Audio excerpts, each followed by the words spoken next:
Hola, bienvenidos. En esta ocasión voy a volver sobre algunos libros muy interesantes que no he presentado en ocasiones anteriores, pero que sin embargo quiero emplear como ejemplos de lo que considero una aproximación original en algunos campos del conocimiento. En este caso voy a presentar dos libros que van a versar los dos primeros sobre la teoría electromagnética con presentaciones que yo considero son muy originales, y los criterios sobre los que baso este juicio los iré desglosando conforme vaya presentando el material. Y el último es un libro de métodos matemáticos que comienza a un nivel verdaderamente elemental y que concluye hablándonos de sistemas hamiltonianos, lo cual hace de ese libro una auténtica delicia. Bien, quiero comenzar pues con el que me parece es el menos interesante de todos, relativamente menos interesante de los que voy a presentar ahora, y que es un libro muy breve de 289 páginas me parece, y tiene dos autores. El primer autor, que va a hablar de teoría electromagnética, es Melba Phillips. Supongo que algunos han visto el libro de esta autora sobre teoría electromagnética. Pues este es un artículo que aparece en la famosa en el Handbuch der Physik de Fluge. Handbuch der Physik de Fluge. Son los dos principios de electrodinámica y de relatividad. Principios de electrodinámica y de relatividad. La primera autora, como ya acabo de mencionar, del primer artículo es Melba Phillips. El artículo se titula de manera explícita Electrodinámica Clásica, que es el título que lleva también un famoso libro de un autor no muy bueno que se llama me acordaré a lo largo del tiempo. Jackson, John David Jackson, me parece que es un libro que muchos conocen. Este es Classical Electrodynamics de Phillips, Melba Phillips. No sé si se alcance a ver, a lo mejor no. Classical Electrodynamics es el primero. Es un artículo de 107 páginas. Luego vienen los otros dos artículos del otro autor. Este autor creo que es menos conocido. Creo que no se lleva en las escuelas. El libro de Melba Phillips en algún lado sí se lleva como libro de texto. De Panofsky y Phillips es el libro, es el título de ese libro. Cuando vemos el artículo de Phillips sola, nos damos cuenta que quizá el autor Panofsky no haya hecho demasiado en aquel otro libro, excepto quizá alguna corrección. El otro autor, como dije, es Peter Bergman. Peter Bergman tiene el artículo sobre la teoría especial de la relatividad y la teoría general de la relatividad. Debemos recordar que la teoría especial de la relatividad es una teoría que, si bien se postula en el artículo de Einstein en términos mucho más generales, es una teoría acerca de la electrodinámica. Es una teoría que se funda, o se inspira, más bien que se funde, no se funda en la electrodinámica, pero se inspira en la electrodinámica, y por lo tanto casi siempre se exponen una después de la otra. Primero la teoría del campo electromagnético y después la teoría de la relatividad especial. Son otras 90 páginas, ya vamos en 193 páginas, y el último artículo nos lleva hasta la página 272, o sea que es un libro breve. Pueden leerlo muy rápidamente si son ya avesados en estos temas, pero no les se los recomiendo, ya que están fuertemente poblados de ecuaciones que tiene de original Melba Phillips en su Classical Electrodynamics. ¿Con qué comienza? Generalmente se puede comenzar directamente de las ecuaciones de Maxwell. El artículo de Phillips va a eliminar todas las florituras que aparecen en el de Jackson como sus exposiciones, porque Jackson pretende ser pedagógico. No sé qué pedagogía pretenda o qué pedagogía tenga en mente, porque no las explícita. Uno tendría que resolver el problema inverso. ¿Qué presentación hago de cierto tema? ¿Qué pedagogía tengo en mente? Pero bueno, no haré ese experimento. Entonces Jackson comienza casi siempre hablándonos de teoría armónica, las soluciones de la ecuación de Laplace y todo eso. Porque al final de cuentas sirve, ¿no? Sirve. Pero bueno, esta señora va a obviar ese conocimiento, lo cual aligera el libro, Por supuesto, son solamente 100 páginas de artículo. Si se pone a exponer la teoría del potencial, pues no va a acabar nunca. O no, se le van a acabar las 100 páginas y apenas va en el teorema de Harnack.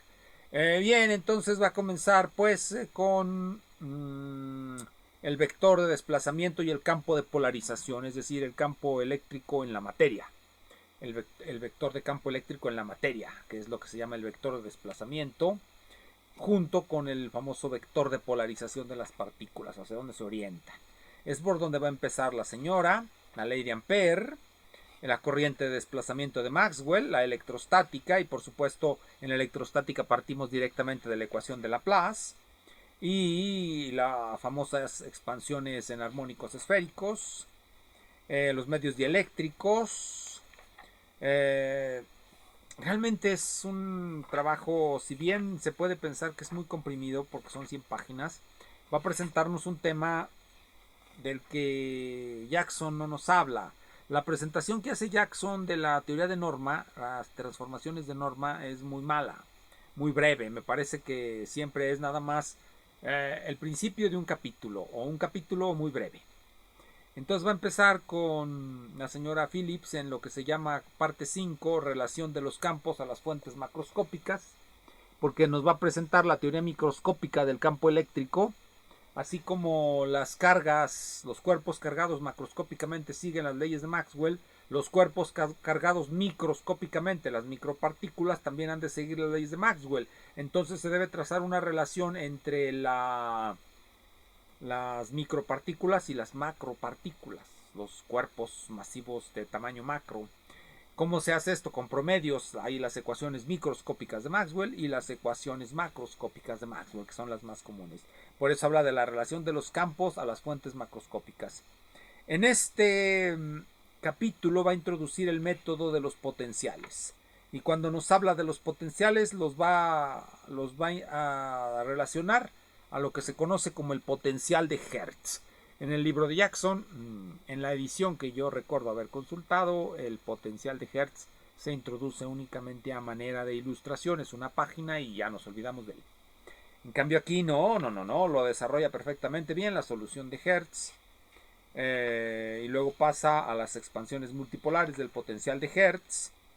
El cálculo del dipolo magnético y del cuadrupolo eléctrico a partir de los potenciales de polarización, es decir, problemas que generalmente no aparecen ahí, transformaciones de norma de los superpotenciales y potenciales de flujo, temas que no aparecen en el libro de Jackson, ni los busquen, vienen aquí en este libro, los superpotenciales escalares, un tema que por eso les digo, no es muy común que aparezca en la cháchara que nos venden como grandes epítomes de la ciencia y que son otra cosa que reiteraciones a veces muy morosas de lo que ya todo el mundo sabe. La resolución espectral del movimiento de las cargas y bueno, los estados de Cherenkov y cosas por el estilo, partículas que colisionan en superaceleradores, reacción de radiación, este viene a ser uno de los capítulos más interesantes. Deriva la fórmula para la reacción de radiación tal como lo hace Hitler en su libro sobre la electrodinámica cuántica. Así que en eso no se ve demasiado, pero la teoría clásica de la dispersión y de la emisión sigue siendo aquí el tratamiento de Phillips de una concisión aterradora. Pero vamos a algo que me parece mucho más interesante, que es este. No más interesante. Me gusta más por la matemática que utiliza. A veces un tema físico nos gusta por la gran variedad de aplicaciones que tiene. Realmente yo no tengo demasiado gusto por las aplicaciones de la física, porque a veces se me hacen muy complicados los modelos, o muy simplificados, o muy mucho, lo que sea. Me gusta a veces más la matemática de la física, pero esto es por supuesto una elección personal. Cuando se trata de comprender la naturaleza, obviamente hemos de entrar directamente en los problemas fundamentales de cómo modelar la naturaleza con ecuaciones. Entonces, fuera de nuestras posiciones subjetivas. No es arte lo que queremos hacer, es ciencia, y la ciencia nos impone, se nos impone, es una objetividad. Entonces, teoría especial de la relatividad de Peter Bergman. Como les dije, Peter Bergman es un autor que escribió un tratado de teoría de la relatividad para las masas, algunos textos de física general. Creo que no lo llevan mucho, creo que está olvidado, por eso es buena idea volver sobre este autor. Escribió muchos artículos y siempre me ha gustado la forma en cómo representa la teoría de los grupos de Lie. Él propone una generalización de las leyes de transformación de los grupos de Lie y la promueve en sus artículos. Aquí me parece que no, pero utiliza esa misma metodología y esa misma notación, que es la que comenté hace un momento, que me gustaba mucho. Entonces va a empezar, por supuesto, él siempre empieza hablándonos de teoría de grupos, por lo tanto empieza con las transformaciones de Galilei y la forma que adquieren las ecuaciones de Maxwell bajo una transformación de Galilei.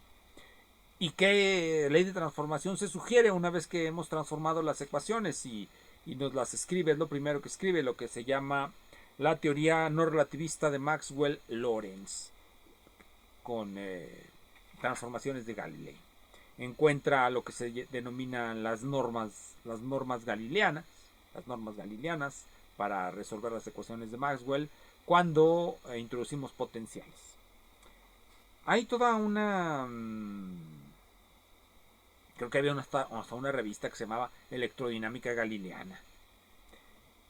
Bueno, hay muchos que creen que no debió haberse cambiado, que no es necesario cambiar a la relatividad especial para poder trabajar la electrodinámica. Este primer capítulo que son unas pocas hojas, este primer capítulo del artículo de Bergman va a tratar de demostrarnos por qué es necesario irnos a la teoría especial de la relatividad de Einstein, por qué es necesario introducir la transformación de Lorentz. Aquí, por supuesto, se nota de inmediato su sesgo hacia las transformaciones de Lorentz. La forma vectorial de las transformaciones de Lorentz la pone en general, en cambio la de las transformaciones de Galilei no. Porque recordemos, podemos pasar de un sistema de referencia a otro, y cuando pasamos de un sistema de referencia a otro, ese sistema de referencia puede estar en movimiento, no necesariamente está rotando, pero puede estar rotado con respecto al primero, por lo tanto aparecen ángulos, y puede haber también traslaciones de los ejes. Entonces eso hace que la transformación, cuando se escribe en forma vectorial, pues sea un poco complicada y casi no la ponen en los libros de texto. El de Goldstein me parece que sí la pone. A pesar de ser tan malo, sí puso eso. Creo, o si no es que lo vi en otro. Entonces nos va a hablar de la geometría de Minkowski. Nos va a hablar, sobre todo lo que me parece más recomendable es cuando empieza a hablar ya de la electrodinámica con ayuda del principio de Hamilton, que es en la parte 22, que se titula Principio de Hamilton, donde ya va a escribir la electrodinámica y nos va a presentar una versión de acción a distancia.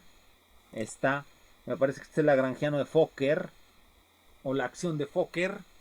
Nos va a presentar una versión de la electrodinámica fundada en una teoría hamiltoniana, en la que va a proponer una interacción directa entre partículas no mediada por un campo. Eso se llama, por supuesto, una teoría de acción a distancia. Y va a escribir las famosas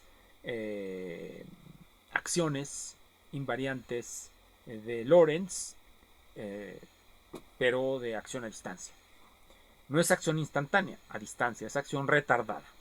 Yo tenía un amigo que se llamó Andrew Chubicalo, que se dedicaba también a la física, que cuando hablábamos de estos temas siempre se reía mucho cuando llegábamos a la idea de acción a distancia retardada. Bueno, ¿y qué puede ser eso? Él siempre creyó que era muchísimo más consistente la idea de una acción a distancia instantánea. Algún artículo escribimos al respecto, no sé cuál sea la referencia, no creo que valga la pena volver sobre eso. Luego nos va a hablar de la electrodinámica ya en la versión de la teoría general, de la teoría especial.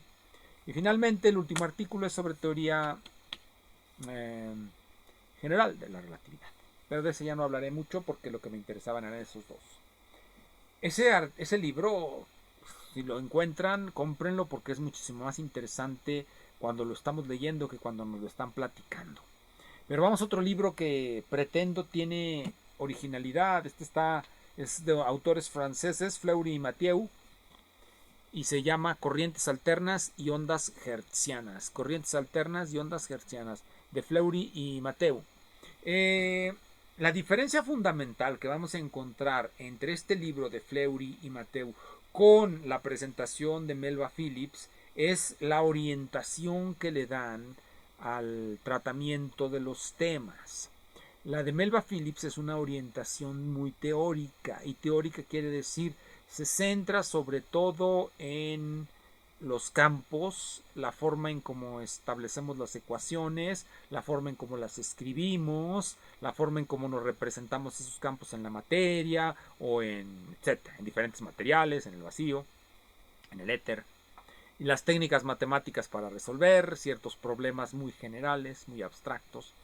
Este libro va a partir de otra serie de percataciones.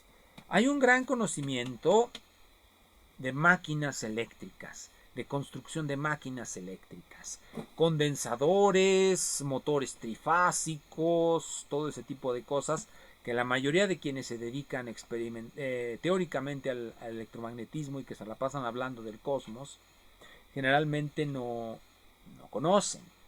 Por ejemplo, este libro va a comenzar con generalidades sobre las corrientes alternas. Contrario a lo que se pueda creer, hablar de corrientes alternas, hablar de efectos térmicos en los cables, efectos de inducción en el transporte de la electricidad, de magnetostática, hablar de ese tipo de cosas o de dispositivos como los circuitos no óhmicos o como los rectificadores estáticos o como las bobinas de núcleo de hierro. Hablar de todo ese tipo de aparatos es hablar de electricidad, de la forma en cómo se manipula la electricidad. Sigue siendo electricidad, sigue habiendo circulación, sigue habiendo campos eléctricos y magnéticos y siguen respondiendo a las ecuaciones de Maxwell, aunque ahora ya con una orientación tecnológica, y por eso se piensa que este tipo de cosas son aptas para ingenieros, y eso es un auténtico error. Cuando se habla de la radiación en este libro, radiación del dipolo de Hertz, introduce, bueno, mucha matemática, dicen algunos, mucho cálculo. Introduce, por supuesto, el potencial de Hertz. El potencial de Hertz, que es un método que casi no se utiliza. O bueno, no se utilizaba en los libros que yo leía como el de Jackson. Entonces, por eso recomiendo este libro, Corrientes Alternas y Ondas Hertzianas. La primera parte, pues nos va a hablar de la teoría de las corrientes alternas, y la segunda parte de las ondas hertzianas.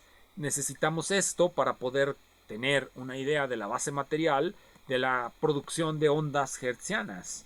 Eso es lo interesante de esto. Cuando nosotros nos dedicamos únicamente a leer libros muy teóricos, le podemos preguntar a uno de esos grandes teóricos y, oiga, ¿y cómo produce usted esas ondas de las que tanto habla? Esas soluciones, ¿quién las está produciendo? ¿De dónde salen? ¿Salen de su mente o de dónde salen?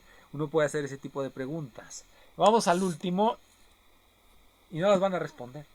Vamos al último de hoy, que es Matemáticas para las Ciencias Naturales, escrito por dos mexicanos, José Luis Gutiérrez Sánchez y Faustino Sánchez Garduño. ¿Qué tiene de interesante este libro? Bueno, cuando lo leí,